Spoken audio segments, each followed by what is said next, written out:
Ini aku mau bahas tanaman yang berada di sekitar areal sampah rumah tangga. Kenapa alasannya itu justru malah dapat lebih subur? Alasannya adalah karena tanaman membutuhkan karbon dioksida.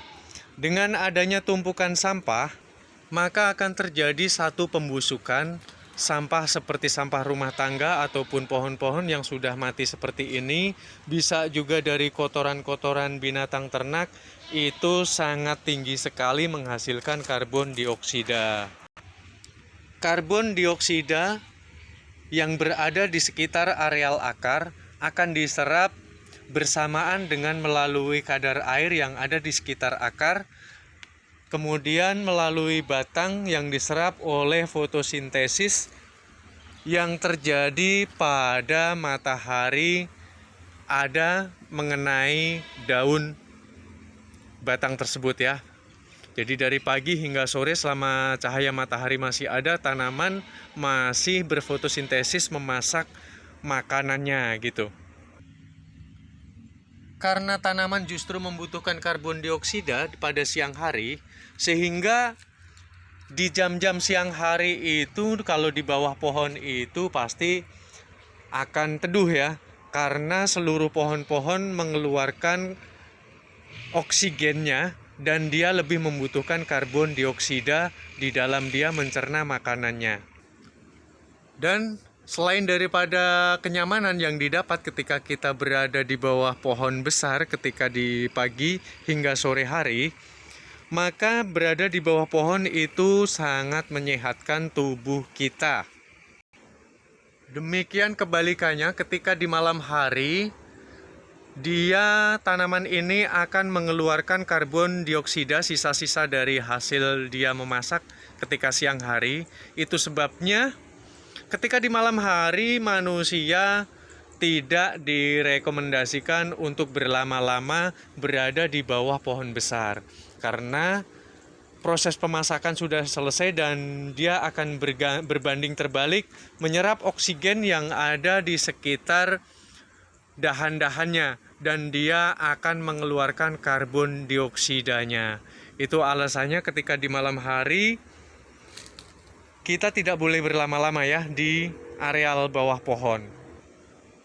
Dari batang, ranting, daun ataupun sampah rumah tangga dan kotoran-kotoran binatang ternak itu tinggi sekali karbon dioksidanya, dan selain daripada itu, tumpukan-tumpukan sampah tersebut itu dapat menutupi tanah yang ada di sekelilingnya sehingga tanah lebih awet untuk lembab, yang memungkinkan tanah tersebut tidak mudah kering, sehingga proses fotosintesis banyak tidak terhambat ya, bersamaan dengan karbon dioksida naik ke atas. Kemudian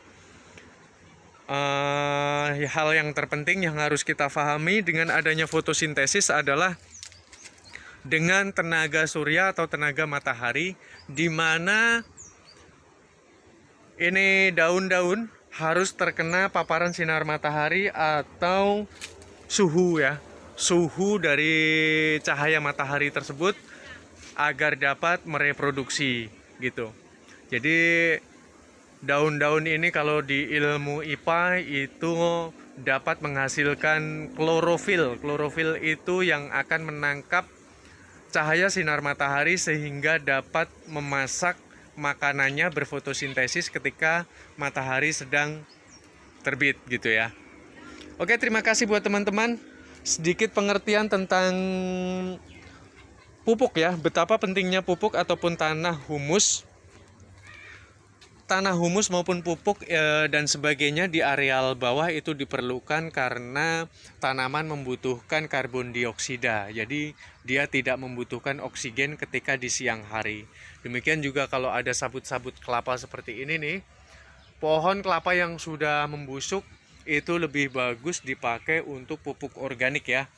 Selain dia mudah untuk dirambati akar, dia pun akan dapat menyimpan air lebih lama lagi.